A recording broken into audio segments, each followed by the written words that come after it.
right, let's get started and welcome everyone to today's webinars on an increasingly vital topic in sustainable finance.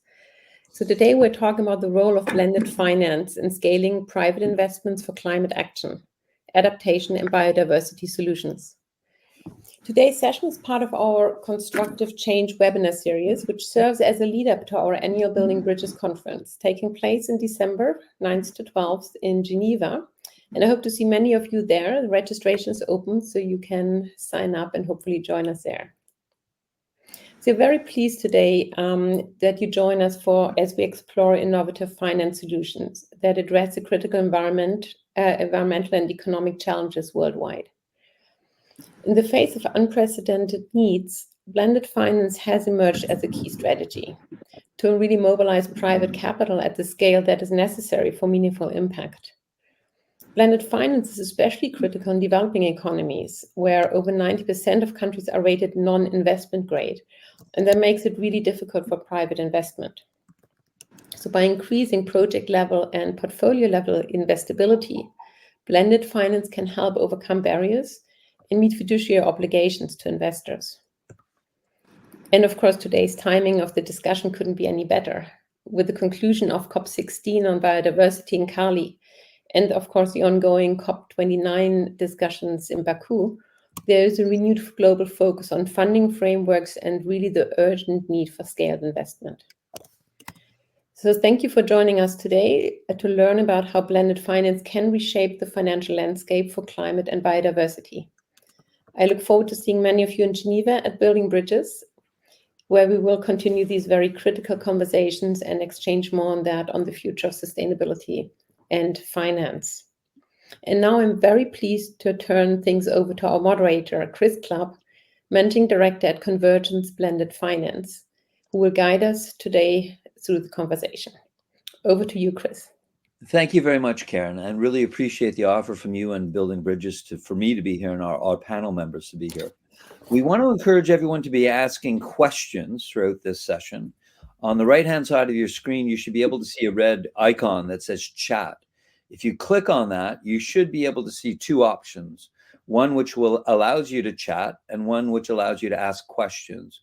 We encourage you to populate the question session, and over the period of time while we're presenting in the while we're presenting in the panel, our colleagues at Building Bridges will organize those questions, and around 25 minutes from now, we'll go to the questions that are populated there. So please ask questions in the chat part. I'd like to introduce myself. My name is Chris Clubb. I'm from a group called Convergence Blended Finance. We were established in 2016 to really do one thing and one thing only: to increase investment in emerging markets and developing economies where that investment obviously meets the fiduciary and regulatory obligations of investors, but ultimately is making its way into climate investment and sustainable development goal investment. And we do that in our organization through blended finance. We're going to start this session by giving you some slides as some background for blended finance. So Tui, I'd really appreciate it if you get the slide deck up, and I'll just walk through some of the slides.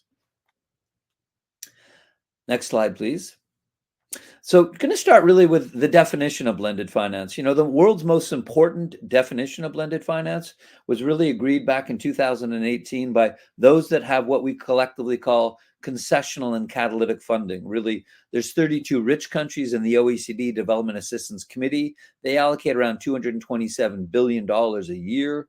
And at the core of that is really improving the lives and circumstances and environmental outcomes in developing countries. And part of this funding is used and can be used really to mobilize private investment. At the core of blended finance is using public and philanthropic money to support really high quality projects. But unfortunately, those projects tend to be located in emerging markets, which have a perceived risk that is relatively high relative to the investment mandates of investors. And really, blended finance really kind of happens at three levels. Number one, to increase the universe of viable projects. Number two, to increase the investability at the project level. And number three, most investors are not going to be investing directly into projects, but would be investing in funds or portfolios.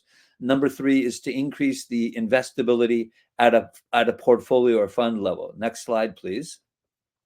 So if we can remember, This is all about increasing investment in emerging markets, knowing that the main type of investment we're trying to mobilize is private investment. All private investors can only be investing in viable projects. They can only be investing in projects which are investable, and they can only be investing in portfolios that are investable. Therefore, all good practice blended finance transactions do one of or multiple of those three things. So once again, all high quality projects, but unfortunately tend to be located in countries where the perceived risk is relatively high. I'll give you an example. The median sovereign risk rating of most of the developing countries is single B territory. Therefore, we need to be improving the risk and ultimately creating a market equivalent risk return for the investment asset. Next slide, please.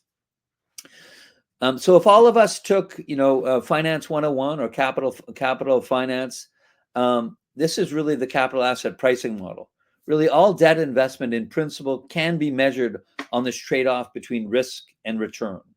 And we can map every investment opportunity in an emerging market and developing economy on this graph. Unfortunately, as I mentioned, given the sovereign ratings of these markets, many investments will be on the right-hand side of this graph. All investors will have a red line beyond which they cannot invest. It can be investment grade, for example, for US-based insurance company, and it can be non-investment grade for certain commercial banks, but everyone has a red line. The core of blended finance is to get all investment opportunities to the red line or to the left of the red line to make sure it meets the fiduciary and regulatory obligations of investors, and the upward sloping line is the market equivalent. So all blended finance moves a project or portfolio investment to that green bubble. It's market equivalent and it's acceptable relative to the investor itself. Next slide, please. Now, to give you an order of magnitude of how big the blended finance and mobilization market is, our colleagues at the OECD every year try to estimate how big the actual market is. As you can see here, it has been growing over time. The OECD has a great website to profile the 6 different mechanisms that are deployed to mobilize private investment. But in a typical year, it's around $50 billion or thereabouts. That's only equal to around 1% of the SDG and climate investment needs in those countries. And therefore, mobilizing more investment into these markets is exceptionally important if we want to achieve the Paris Agreement objectives and the Sustainable Development Goals. So thanks very much for that introduction. We're now going to move to the panel session. I'm going to introduce our panel members. We're very fortunate today to have a very strong panel across 4 of the most important sectors of blended finance for climate investment: private sector investment, climate policy, philanthropic foundations, and public sector development finance. We have Daniela Savoia. She's an emerging markets debt fund manager at Edmond de Rothschild, which is a Swiss financial institution specialized in private banking and asset management with around 180 billion Swiss francs assets under management. Edmond de Rothschild is the type of global north investor blended finance seeks to mobilize to climate investment. We have Vikram Wij, is a senior advisor at Climate Policy Initiative, which is a global leading nonprofit analysis and advisory organization with deep expertise in finance and policy. Vikram has over 3 decades experience in climate finance, including as global head of climate finance and policy at International Finance Corporation, or IFC. Patrick Nussbaumer is a strategic partnerships director at UBS Optimist Foundation, and the foundation engages with UBS clients to make grants and investments in 80 plus countries to see their wealth drive positive social and environmental change. We also have Andrei Shaichenko. He's the lead of blended finance operations at International Finance Corporation. IFC is the private sector financing arm of the World Bank Group and the global leader amongst the MDBs in mobilizing around 13 billion of private investment annually. We're going to have 2 rounds of questions for the panel members, asking each to keep their answers to 3 minutes, and then we'll turn to Q&A from the audience. So please type your questions in the Q&A part. I'm going to first turn to Daniela. Daniela, thanks very much for being here. For this panel, you play the role of a classic global north investor that blended finance is trying to mobilize. from the standpoint of a private investor, particularly with your experience in emerging market climate bonds, what do you consider to be the primary challenge in mobilizing private capital into emerging markets? And how can blended finance play a role in overcoming these obstacles? Daniela? Yeah, hi, Chris. Thanks for your question and everyone's time today. So from a private sector's perspective, the main challenge in investing in emerging markets really comes to the often inability to evaluate the true risk of the underlying project, of the underlying investment. And this is usually due to a lack of visibility or lack of transparency and concerns around those topics. And I think that's really where blended finance can play a key role here. It can be instrumental in reducing risk. So either through concessionary financing, through guarantees from development funding, those things can definitely reduce the risk, like Chris, you mentioned in the introduction. But I think going a step beyond that, I think what the public sector can really help in the blended finance space is by adding credibility and improving transparency and improving visibility, which, for example, we can talk about supporting project preparation, offering technical assistance, aiding on deal structuring, and most importantly, also having local experience and local know-how, which is really essential. And all of this adds clarity. And this added clarity really empowers then us as private investors to be able to truly evaluate more accurately the underlying risk of our investment, right? Which is really the key here. And one more nuanced challenge that the private sector faces is being able to avoid misconceptions of the perception of risk when it comes to emerging market corporates, right? So let me give you an example. African corporates, that's a segment that most private investors would deem to be extremely high risk. But if we look at the numbers, for example, in the liquid space, the Middle East and African corporates in the past 8 years have posted high yield default rates ranging between 0 to 1%. It peaked at 2% during 2020 at the worst of the COVID crisis. So what that shows is that it's not actually as high risk as we would expect it to be. The reality is that those are very low default rates, even compared to the DM world. And what ends up happening is that political noise and sovereign risk can often distort the perception of the real underlying corporate project risk, right? And I think blended finance, once again, can play a key role here by enhancing the project credibility and visibility, and therefore demystifying the perceived risk of investing in emerging market corporates. And then just one final key point to keep in mind is that there's no one solution fits all when it comes to blended finance. When we talk about a private or a global north investor, that can range from a very wide, different types of investors. So for example, us at Edmond de Rothschild Asset Management, we have over 15 experiences in managing emerging market funds. We have the ability to invest in investment grade all the way to high yield and even distressed. We're comfortable with all regions and all countries. But Chris, as you said in the beginning, that's not the case with every investor. So I think it's important that we take different approaches to different projects so we can bring as many different types of investors to the table so we can increase the private sector involvement as a whole. Thank you very much, Danielle. That's an excellent segue to our next speaker. You're absolutely right. There is a difference between perceived risk and actual risk. Our next speaker is really from IFC. They've been in existence since the 1950s, actually providing debt and equity to private sector operations and emerging markets. They do around 15 billion of financing commitments they hold, and they mobilize around 15 billion of private investment in addition to that. So really, Andre, we'd love to hear from you. If you could describe the main ways IFC is mobilizing private investment to climate investment, would be great if you could refer to maybe a landmark transaction, like maybe the IFC CETA MCPP Climate Infrastructure Program, or the IFC Amundi Planet Emerging Green 1 Fund, up to you. But Andre from IFC, would love to hear your thoughts. Thank you very much, Chris. And thank you to Building Bridges colleagues for hosting this event and having me on the panel. As many of you know, as Chris mentioned, IFC invests in high impact projects across emerging markets around the world. We have always had a focus on mobilizing other investors, but recently that focus has actually significantly sharpened. Of the multiple tools that IFC has in its toolkit to facilitate financing, one particular tool is blended finance. Blended finance allows to finance activities that otherwise would not happen at all. In that, the mobilization that the blended finance achieves has essentially two components. One is enabling or direct mobilization. Similarly to other DFIs, we deployed blended finance towards not yet bankable projects in challenging macroeconomic and regulatory environment. These projects are typically sub-investment grade, as Daniela was mentioning.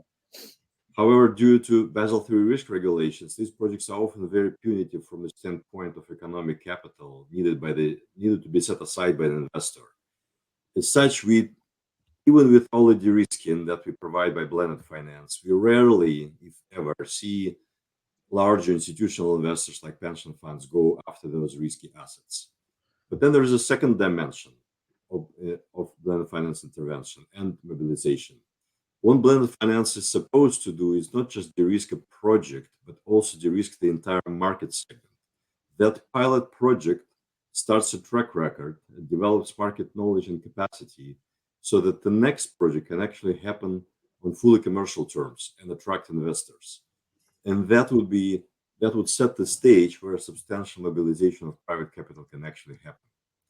For example, if you look at the energy sector, while we are, as IFC, still occasionally working with utility-scale renewable projects, such as first wind project in Mozambique or Indonesia, the focus has now shifted substantially towards much more challenging activities to countries like Chad, where only about 11% of population has access to electricity. Africa Release is IFC's recent initiative in partnership with Skytech. IFC provides blended finance to mitigate the risk and allow deploying innovative pre-assembled modular solar PV power containers and battery storage solutions. The project will enhance Chad's installed capacity by about 20%. This investment will address the immediate energy shortage, but also set a precedent for affordable and sustainable energy. Most importantly, this project helps develop a new business model and approach that is replicable, including in other countries, scalable, and therefore can support significant mobilization of private sector capital in the follow-up projects. I'll stop here. Thank you, Chris. Thank you very much, Andre. And one thing you should all be aware of and hear that Andre at IFC, European Investment Bank, the MDBs and DFIs have all come together, and they've created a database called the Global Emerging Markets Database that really looks at the history of defaults and losses, both for public sector and private sector. And when you look at that private sector, it's like, as Daniela said, the actual incidence of defaults and losses from those loans has been much lower than one would expect if one was using Moody's, S&P, and Fitch tables. So another great resource that an IFC and the MDBs bring to the investment community of this actually history of defaults and losses going all the way back to the 60s, as I understand it. With that, we'll move to another IFC veteran, Vikram. Vikram's currently at CPI, and as we all know, certainly I know, last month they launched their most recent edition of their excellent Global Landscape of Climate Finance 2024 report. So Vikram, can you please summarize the investment needs in developing countries for climate and CPI's views on good practice blended finance to mobilize private investment? Vikram.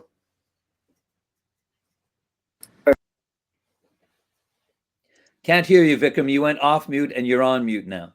I moved that too quickly. Thank you. You're good now. Sorry about that. No, thank you. Glad to be here. Perhaps better here than in Baku, where the discussions, no doubt, are challenging, particularly in agreeing to how much support is going to flow from developed countries to developing countries. Just to put all of that in context, you referred to the most recent update to the Global Landscape for Climate Finance that CPI published ahead of the COP. Early estimates indicate that in 2023, climate finance, while it has continued to grow, has slowed down over the last year or so, but it'll exceed about $1.5 trillion for 2023. Adaptation finance in the last 5 years has doubled but is still, and I just wanted to contrast that, is still only about 5% of the global flows. It's about 76, 78 billion dollars. The geographic area of interest to us, which are the emerging markets and developing economies, if you look at all of them as a group, except China, it was just under 20% of flows went there. So that's about $300 billion a year out of the 1.5 odd trillion dollars. And let's contrast that with the updated report that was issued in Baku just this morning by the high-level expert group on climate finance. And that says that we're going to need 2.4 trillion a year by 2030 for the same set of countries. 300 billion is where we are. We need to get to 2,400 billion for what that's worth, right? They say about 1.4 trillion of this will come from domestic resource mobilization. 1 trillion needs to come from foreign or external financing. I think that number is going to be higher in the near term. But I think really what is it going to take to mobilize private capital? By the way, concessional capital, which is a main topic of this, low-cost debt and grants were less than 10% of the total flows, just to sort of put that marker there. So mobilizing private capital to scale is, I think we're going to have to focus on the key lever, which is reducing the delivered cost of capital by mitigating risks where they matter most. Daniela already highlighted that there are real risks, but there are also perceived risks that drive these costs higher in these emerging markets, right? So we can talk about it maybe in the second round about how we focus on strengthening domestic markets and institutions in order to address some of these risks. But I think we have to move beyond these ambiguous private sector mobilization invocations, right? I mean, we need to go to a true private sector view. Your own example of opening up GEMS by the MDBs is huge. A more data-driven focus on risks and the risk-adjusted returns is needed. Daniela highlighted that.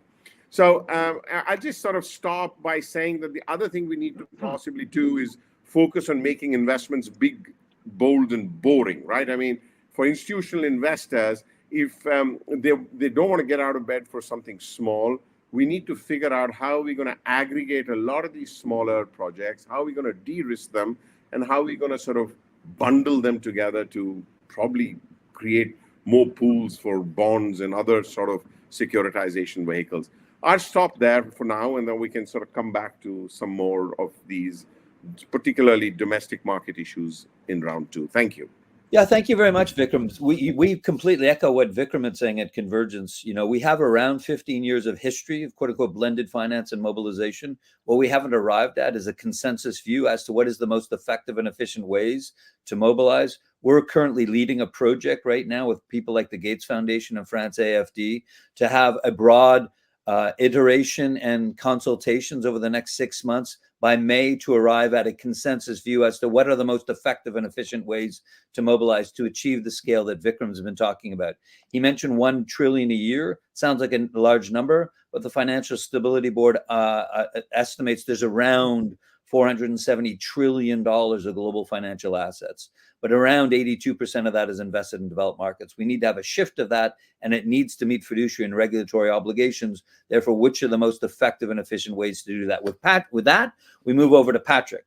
Patrick's a huge champion of trying to mobilize at scale. Patrick, you know better than most that the blended finance community is not mobilizing at the scale required. Most generous estimates is around 50 to 60 billion of investment mobilized annually relative to the 5 trillion investment needs, including the around 2 for climate that Vikram had mentioned. What guidance do you provide on how we need to be mobilizing private investment at scale, Patrick?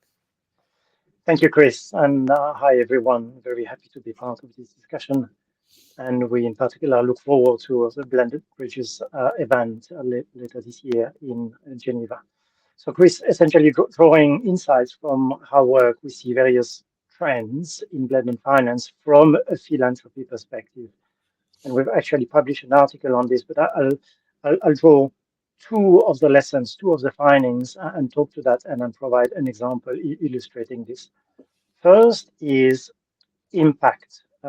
We are doing blended finance because we aspire to redirect capital that would otherwise not go towards impact to do something good for people and the planet.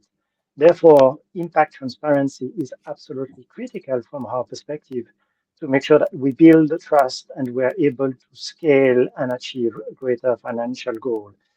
So having robust impact framework and be able to communicate, able to measure the impact that we are trying to make is absolutely critical to build the trust.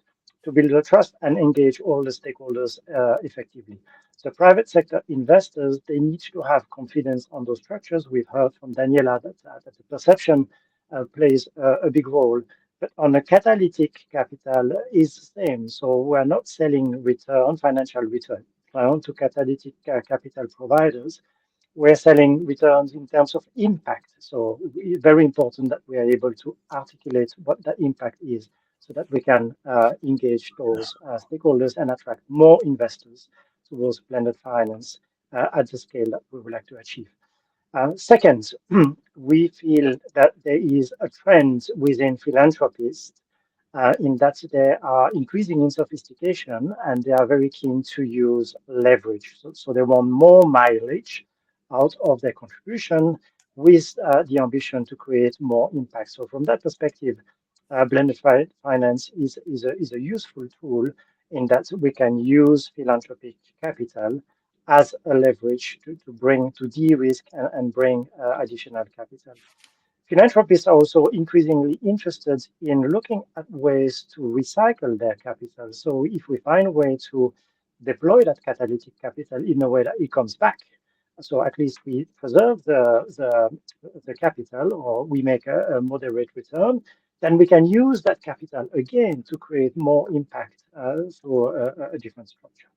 So just an example of that kind of work, we have the SDG Outcomes Initiative, which is essentially us joining hands together with development finance institutions to put together a 100 million blended finance initiative that focuses on deploying capital towards SDG aligned outcomes. So with this, we are able to invest alongside private investors, family offices, and high net worth individuals, and brings the scale is required to invest into employment, education, and environment across developing countries. So that really brings the 2 points that I mentioned before together, in that there is a laser-sharp focus on outcomes, and this is a focus, and this is what drives decisions. And at the same time, we are able to deploy philanthropic capital in a way that is catalytic to bring that scale that is required to deal with the challenges that we are trying to address. Super. Thanks very much, Patrick. I think Patrick's done an excellent job from a philanthropic perspective, but also public perspective. Public and philanthropic organizations are prepared to allocate some of their catalytic funding at below market terms, i.e. higher risk or lower returns, in order to, number one, achieve that impact, and in addition to that, be mobilizing private investment. So really hats off to you, Patrick, and UBS Optimus Foundation, for really forging the way forward amongst around 5 to 10 foundations globally that are really contributing substantially to this. Going to move to Daniela. We've been talking about the numbers, and as Vikram said, big picture, we have around 90% of this investment for climate going to what we'd describe as climate mitigation, which is mostly renewable energy, electricity generating, not exclusively, but mostly, and somewhere between 5 to 10% going for what we'd collectively call adaptation. So really, Daniela, from where you sit as an investor, it's relatively easier to assess a climate mitigation project versus a climate adaptation project. Maybe from your perspective, how do you see in your organization climate adaptation, biodiversity, and nature-based solutions? Maybe please advise the development and blended finance communities, what it takes to get a fund manager, asset manager like yourselves to be investing towards that climate theme. Yeah, thanks, Chris. I think that's a very good question. It's an important topic, and it's been under discussion a lot more recently, right? Especially in recent weeks. Maybe let's take a step back first and think about a private investor. When they invest in a sustainable development, we always have to consider two aspects: financial returns as well as impact, right? So both perspectives are extremely important. And when we talk about climate mitigation projects, usually renewable energy, like you mentioned, those are very easy from both sides, right? So from the financial perspective, they're usually revenue generating assets with cash flows that are quite easy or relatively easy to predict. Yep. And on the impact side, we usually can see the impact on the carbon footprint and the power grid relatively easily. Now, when we switch to projects related to biodiversity or nature-based projects, it's a little bit more complicated because a lot of time these are not necessarily revenue generating assets, right? Which makes it a lot more challenging to predict and justify the financial perspective of it. Now, with that said, I do think there's a little bit of a preconceived bias against these types of projects from a financial perspective. It's true they generally don't generate revenues per se, but a lot of them do improve cost structure. So to go through example, if you look, for example, at an agricultural or even a pulp producer, when they invest in biodiversity, a lot of the time they're improving the soil strength, which can improve yields, which can ultimately improve margins and cash flow generation, right? If we go to another sector, if we think about an industrial plant, in recent years, a lot of them have been seeing an increased costs related to flooding, extreme weather due to climate change that we've been seeing. And such a company investing in a climate adaptation project could actually avoid further damage costs in the future or even lower insurance costs in the future, right? So I think we need to flip the perspective a little bit. Think about how we can ultimately make cash flows more resilient and think more long-term. And for me, what the development and blended community can help do is shift that focus, right? On the cash flow implications as a whole, we need to show that there is a symbiotic relationship between finance and these segments. So things like I mentioned earlier, project preparation, right? Technical assistance, increasing awareness, I think is something that blended finance can really help, in addition to the reducing risk and cost that we already discussed quite a bit. And I think with this, we can push the private capital flow to accelerate in these historically more complex areas. Super. Thanks very much, Danielle. To let everyone know here, in general, climate adaptation projects can be undertaken on a private sector basis or a public sector basis. When we look at the multilateral development banks currently, they're mobilizing almost exclusively for private sector projects and very little for public sector projects. With that, it's a natural segue to Andre. So Andre, I know your boss, Ajay Banga. We're all listening to what Ajay Banga has been saying over the last 18 months or so. We're all watching the quote unquote this MDB reforms and so on. I know he's in the process of reviewing changes to the World Bank Group for mobilizing more investment. From your position in DC, what do you expect to be the biggest changes at the World Bank Group in the next 2 years with respect to mobilization? Thank you, Chris. Indeed, our new president is very dynamic and visionary. And there are probably two elements that we are expecting to change. That already started changing, but we're expecting the change to continue evolving. First, there's a continued evolution of the MDB system and greater integration and acceleration of the work. There is a thinking that the MDBs can work better together and that they can, in process, mobilize more capital from other institutions. In particular, there is expectation that there is great attention going to be paid to low-income countries and fragile economies. But second, and I want to highlight that point specifically, there is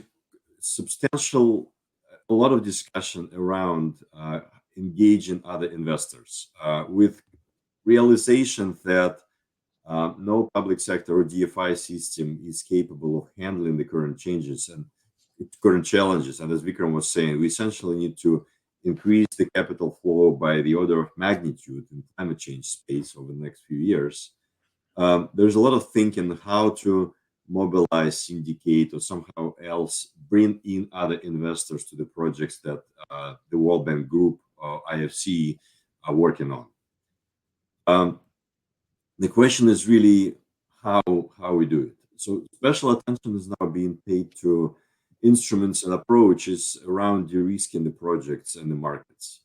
As Daniela was saying, there is certainly a perception that MDBs themselves are not taking enough risk. And Chris, you referred to the GEMS database indicating that on average, the rate of defaults are actually not as high as we are expecting them to be, or they were pricing for it. So the MDBs themselves need to continue thinking about how we can take more risk and how we can engage in more risky activities. But more importantly, there is also perception that MDBs are not sufficiently helping other investors by de-risking the projects or helping them get comfortable, helping them assess the risk of the project and get comfortable with the existing risks.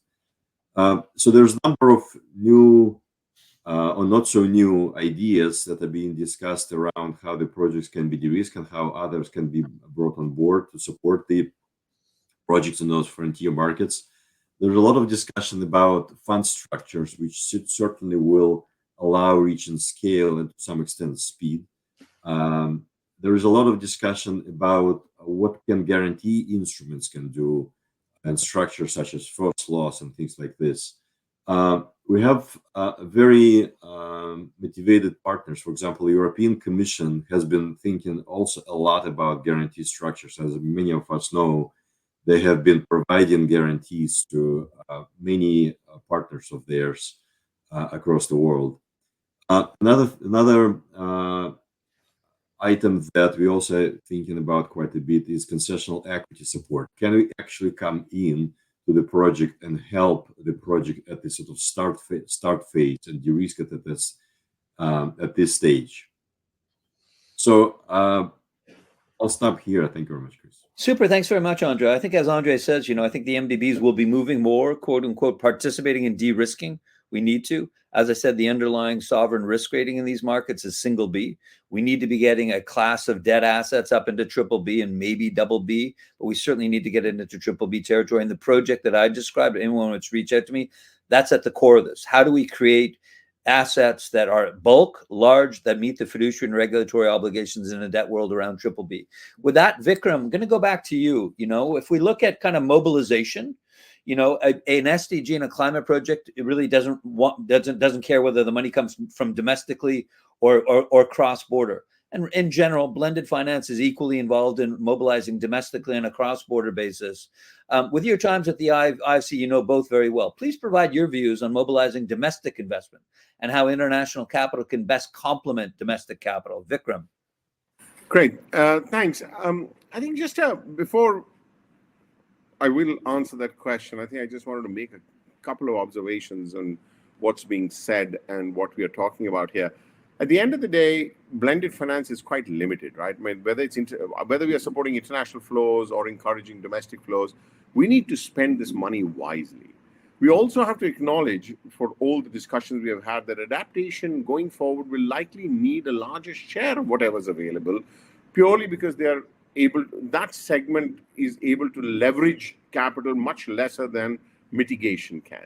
Yep. And even for mitigation, we have to look at moving blended finance to utilizing sort of more wholesale instrument platform level type approaches than the classic retail project by project approach to this, right? I mean, and one example of this is cross-border guarantees. I mean, they're very important, yet they appear to be quite underutilized tool for mobilizing private capital.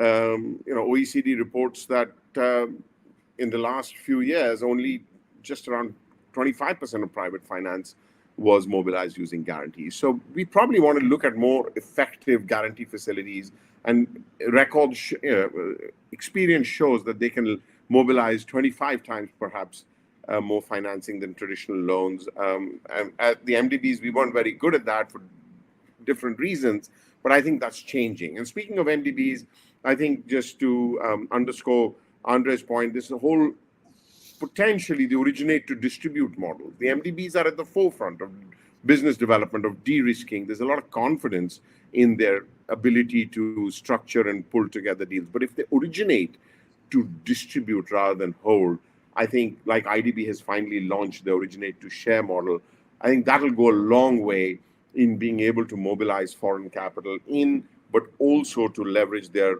presence in domestic markets. And speaking of domestic markets, we need to obviously focus on bolstering those. And that bolstering will go from building capacity at the regulator level to the ministries, but primarily at the domestic financial institutions. We need to help deepen capital markets. A lot of the MDBs, including I know IFC, are working on that. But that's important because sourcing local capital is going to be key to bringing down the cost of capital. That includes mobilizing local currency and building capacity for onshore hedging, because foreign capital faces multiple risks. We know that. There's political risk, there's credit risk, but there's also this very abominable FX risk that doesn't seem to sort of help us. So, and the final thing I would say is that we need to leverage national development banks. These development financial institutions, primarily public development banks, play a very pivotal role between government and private sector and between developed and developing economies. So they can actually be at the forefront of originating, building that pipeline, financing it, and then potentially getting refinanced later, amongst other things. So I'll stop there and look forward to perhaps more discussion during Q&A. Thank you. Thanks very much, Vikram. I encourage everyone to continue asking questions and ask all the panel members. I'm going to start directing the questions to some of you. So if you can look at the questions as Patrick's speaking, you'll be more prepared for the questions I'm going to direct towards you. So Patrick, really, you know, your UBS Optimus Foundation, a great foundation trying to mobilize private investment. You personally, you've got 10 plus years in this whole space. UBS Optimus Foundation as well. You know, so what observations do you and UBS Optimus have really for those that are in possession of catalytic and concessional funding, and what they can do to be more mobilizing more investment moving forward? Patrick. Yeah, thank you, Chris. I think the good news here is that we have more and more actors in philanthropy and our clients as well that are paying attention to this space, that are eager to engage, that are keen to go beyond donation and engage in impact first, in investing and blended finance. And the capital that is available there is unique in terms of the risk appetite, as it was mentioned before. So that is the good news. At the same time, Chris, I think we now better understand the role of catalytic capital and how to deploy it in a way that is effective. And in fact, Convergence recently published a report with empirical evidence that demonstrates that we are now better and more effective at deploying that kind of capital. Now, we are not there yet. No, we've heard the numbers before, so there's still some work to do. Private sector is still reluctant in engaging, and that's for, you know, rightfully so, for a number of reasons, including the availability of those products on the one hand. So if there were more products, blended finance products available, that would necessarily be more appealing. The perception of risk that we have heard from Daniela, as well as the small deal size that is typical to those blended finance structures, so a high transaction costs. So I think that this is where the public and the philanthropic capital comes in, you know, in trying to address those. So with this risk appetite that I mentioned before, there is an ability to test and improve some of those innovative finance approaches. And from that perspective, we have a program that's called the SDG Impact Finance Initiatives, which is a public-private philanthropy partnership that is designed and resourced to identify promising innovative finance structure and nurture those by providing some design funding, but also to do investments at a stage that is quite early, to have those structures evolve, mature, and scale so that they become investments ready. So really, the ability to support those early stage structures is one way to de-risk the market in Andre's words before, and then to create more of those products and make them available and create opportunity for additional leverage. Thank you very much, Patrick. As Patrick mentioned, if anyone comes to our website at Convergence, we have 2 reports that discusses the philanthropic foundations that are active in this space. But I really want to applaud UBS Optimus Foundation and the Swiss government in the form of SECO and SDC. They've created this collaboration in this SDG Impact Finance Initiative that's been joined by the Luxembourg government. Really, this is what we need. We need the pools of concessional and catalytic funding collaborating to really fund the best proposals that are out there, no matter where they come from. So hats off to really Switzerland and Luxembourg really engaging on that. So Sarah, you're the one who asked the first question, so you get the prize. And really, Andre, I'm going to direct this to you, okay, first, and maybe I'll complement that.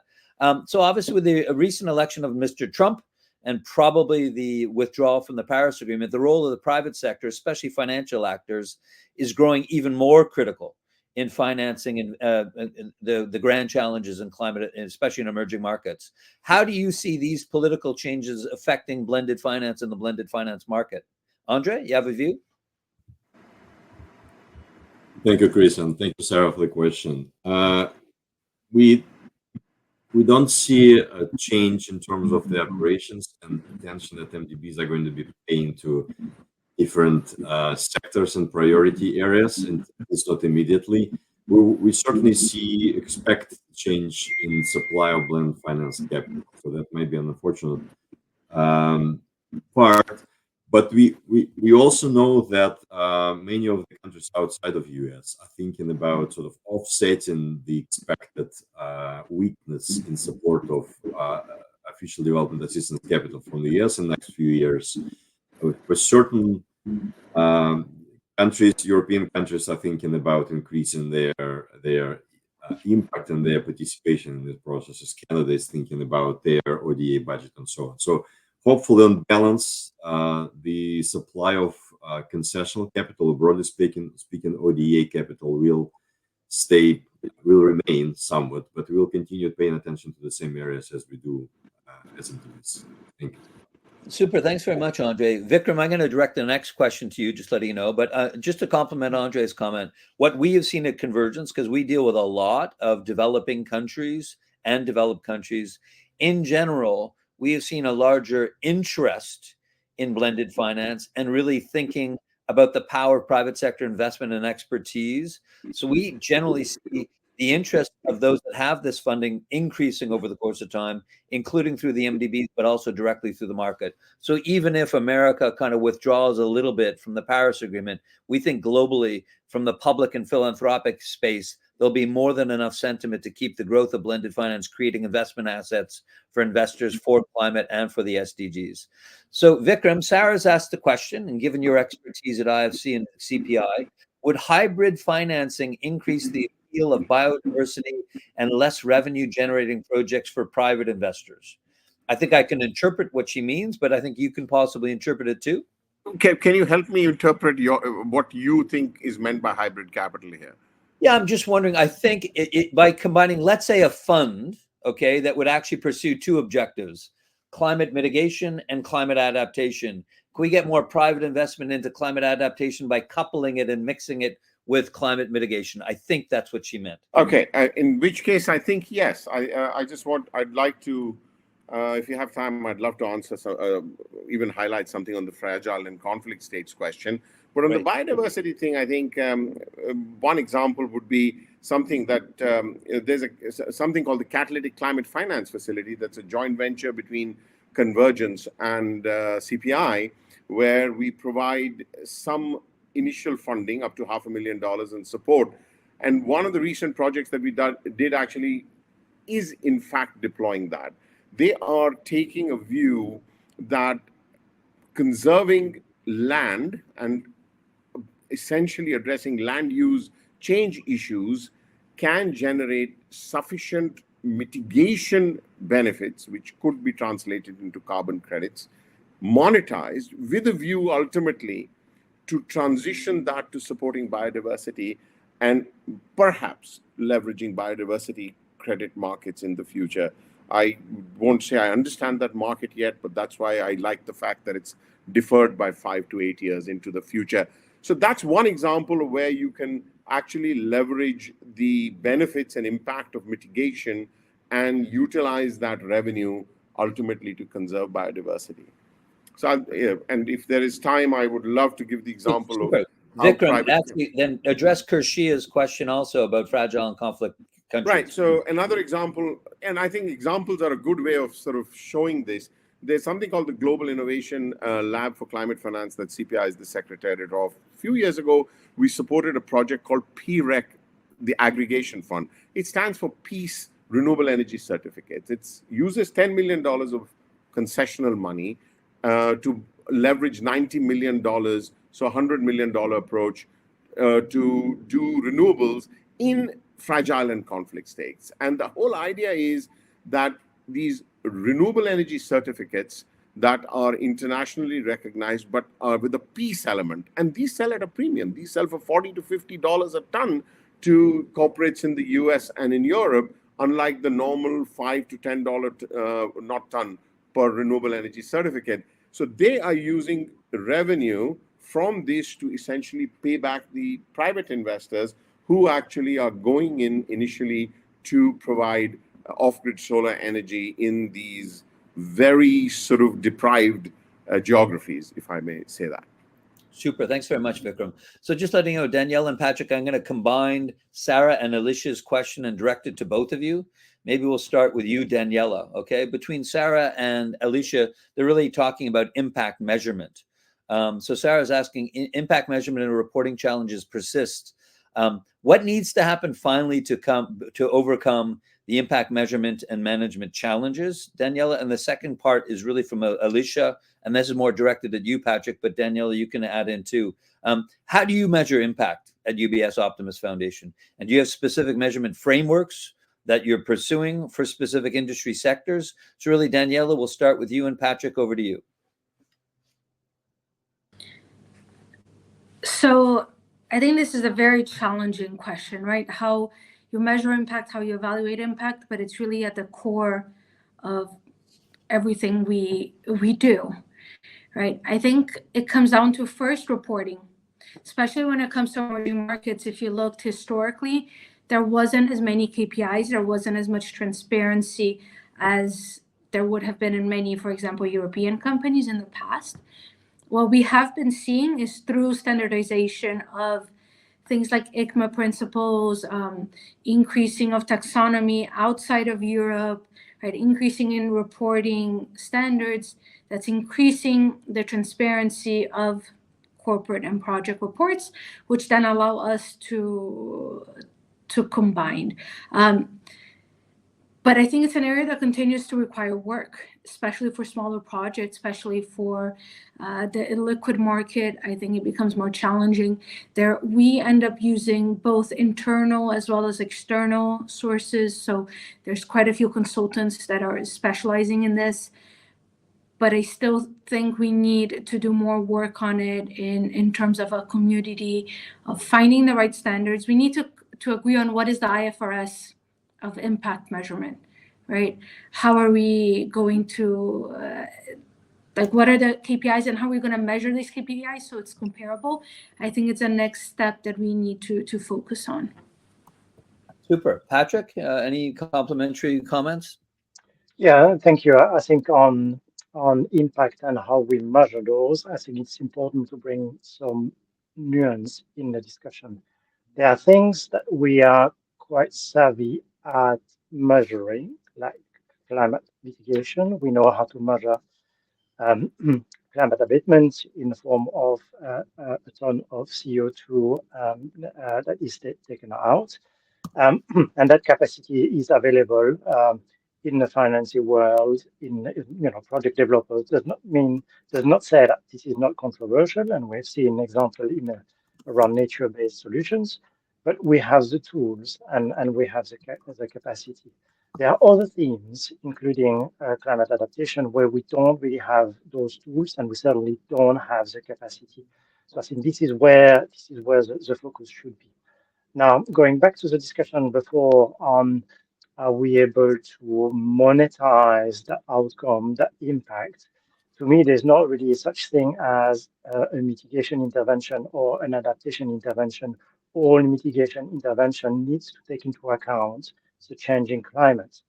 And the opposite is also true. Everything you do on mitigation needs to be, low carbon in nature. So are we able to create climate adaptation resilience while monetizing the climate mitigation that we are creating? That would be one way to overcome the issue. And then the other question that is out there is about, the lack of framework. I actually have the opposite feeling. To me, there are too many frameworks. there are too many set of tools out there. There are too many ways at looking at impacts. So the impact investment community, they have their own set of tools. The investors, they have their own set of tools. The vertical funds on climate, they have their own set of framework. To me, what is missing is essentially a convergence so that we can compare apples and apples, if I may say, as opposed to creating yet more frameworks and tools. Super. Thanks very much, Patrick. I'm going to turn on to Ludovic's question. And Ludovic, please reach out to me bilaterally at Convergence. We can see we can help you. Ludovic's originally from Geneva and has a question about a venture capital back incubator in Abidjan. So, Andre, I'm going to maybe direct this question to you. Given it is about actually financing a project in an African country. He says that Ludovic says he's seeking insights on financing strategies, particularly the suitability of impact bonds for early and later stage water projects. What advice can you provide on financing models, including blended finance for water projects in Francophone Africa, including impact bonds? Finally, to the attention of the Building Bridges organizers, we'll have access. Okay, yeah, you'll have access to the presentation materials. Yes, I can answer that second bit. But maybe, Andre, you might want to answer the question, really a project promoter looking to get financing in Abidjan. Andre. Yes, thank you, Chris, and thank you, Ludovic. I think the short answer is we shall connect bilaterally and look at your project more closely. We'd be more than happy to do so. Broadly speaking, water is emerging as one of the key priority and urgent priorities for many development finance institutions, including IFC. It's in all forms, starting from desalination and wastewater treatment and all others. We have just recently received an approval from Green Climate Fund, which we all know one of the probably top two sources of climate concessional capital available on the market. That was one of the very few approvals we have received so far. We have not been as successful as many other participants, but we finally have received an approval for 250 million of concessional capital to support water projects across a range of countries. But Ludovic, we are happy to connect with you directly and discuss your project. I'll try and thanks very much, Andre. I'll try and answer Ian's question here about what percentage of the actual returns are swallowed up by the legal and other arrangements costs of blending different financing structures. I'm going to be honest with you. One of the biggest challenges we have in the blended finance world is that the average size of your average blended finance transaction, it continues to be relatively small. In our database, the average size is around $50 million. It means by definition, we are missing institutional investors on average. And they're too small. The bigger challenge is the length of time it takes to get a deal from backing up from initial close all the way back to the time it was incubated. We are looking at, sadly, sometimes 2-3 years in the blended finance world. So we really need to be compressing that in order to reduce the costs that are not flowing into emerging markets. And the best way to reduce that is to be supporting larger projects that are portfolio in orientation, but also we need to standardize mobilization. And that's the core of the project that I just described. Because big picture, I'm going to be honest with you, if you look at the legal costs and documentation costs, they're relatively not that consequential relative to the time costs of everybody involved in this. It takes way too long to get a blended finance transaction done. And then we ultimately, once we can get compress it down, we need to get it larger in scale. I know we only have 2 more minutes left. I'm going to maybe, Rachel M has one more question. Maybe, let me just see. Can blended finance mechanisms be structured to ensure that they only attract private investment for climate initiatives, but also prioritize social equity and environment justice? Maybe, Patrick, I'll direct that question to you. I know you spent quite a bit of time in this space, so I might have a view on that too. And then we'll move to wrap up and thank our hosts. Patrick? Yeah, thank you for the questions. So indeed, the so-called co-benefit in some instances are part of the investment strategy of a blended finance structure. And so are the safeguards. So in the investment strategy, it is always clearly defined, and that is typically defined in consultation with the funders. So they clearly define the things that we don't want to do, the things that we don't want to touch, and the aspects where we don't want to have adverse consequences. So most of the time we apply actually the IFC standards to deploy the capital that is coming from those blended structures.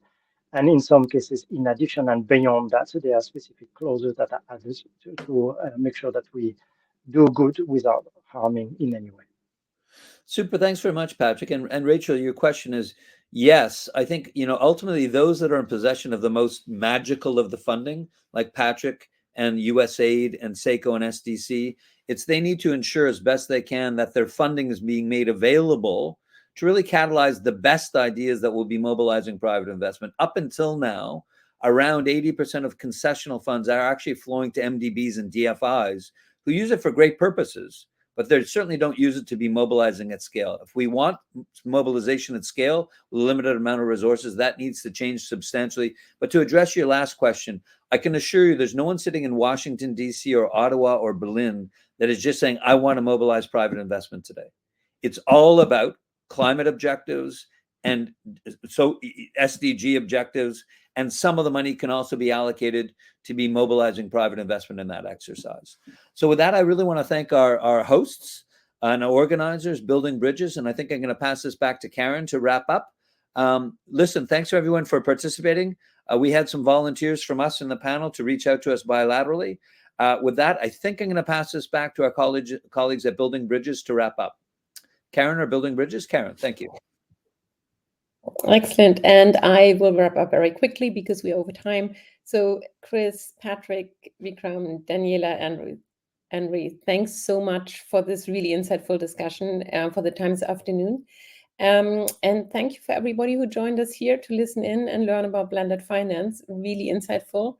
And I hope we can continue this discussion in December at Building Bridges. Thank you very much and have a great rest of the day.